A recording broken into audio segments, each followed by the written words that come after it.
Bonjour et bienvenue dans ce second épisode du Périscope de l'insolite. Si vous êtes au second épisode, peut-être que vous avez suivi le premier aussi, qu'il vous a plu, j'espère en tout cas. Je vais vous parler aujourd'hui d'un thème qui est lié à la grêle. En fait, je suis issu d'une famille de paysans, et je dis ça avec fierté, je précise, de paysans. Et que peuvent craindre les paysans? Première chose qu'ils peuvent craindre, c'est le gel, où ils peuvent perdre les cultures, la sécheresse, mais il y a un fléau, c'est la grêle.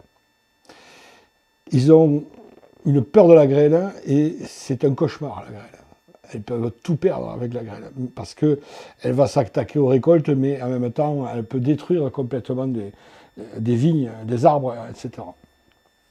Donc, un jour, j'avais une dizaine d'années, j'étais chez ma grand-mère, à la campagne donc, et on était dans la cuisine, et il faisait très chaud, très lourd, il y avait un orage qui grondait, un peu plus loin, qui avait l'air sévère. Et j'ai vu faire quelque chose venant de ma grand-mère, un peu bizarre. Je lui ai posé des questions par la suite, et évidemment, elle m'a appris ce qu'elle faisait. Elle s'est procuré du laurier béni.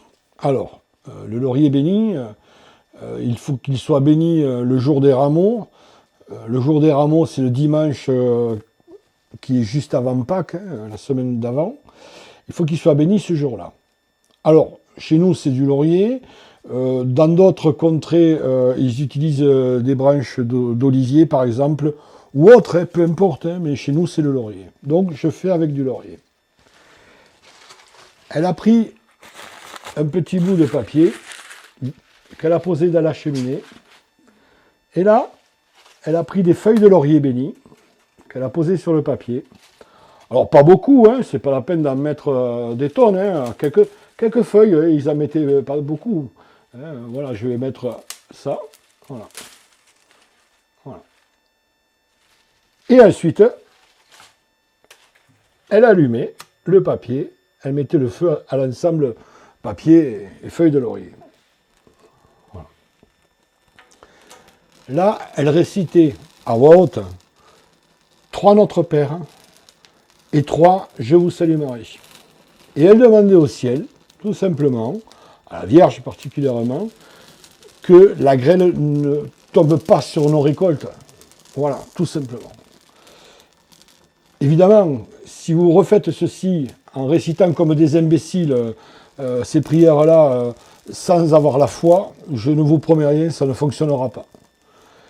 Mais ce que je peux dire, c'est que, de mémoire, je ne me souviens pas que la grêle soit tombée une seule fois sur nos récoltes. Elle tombait ailleurs, mais pas chez nous. Je suppose que nos amis de confession musulmane ou de confession judaïque peuvent adapter ce petit rituel, bien innocent, hein, il ne comporte aucun danger avec leur culture religieuse. Je ne sais pas comment, mais je suppose qu'ils peuvent arriver à l'adapter avec leur façon de faire, quoi. Voilà. Voilà, vous connaissez le secret contre la grêle de ma grand-mère. Je vous donne rendez-vous au prochain épisode qui sera le numéro 3. Et je vous souhaite une bonne journée. À bientôt.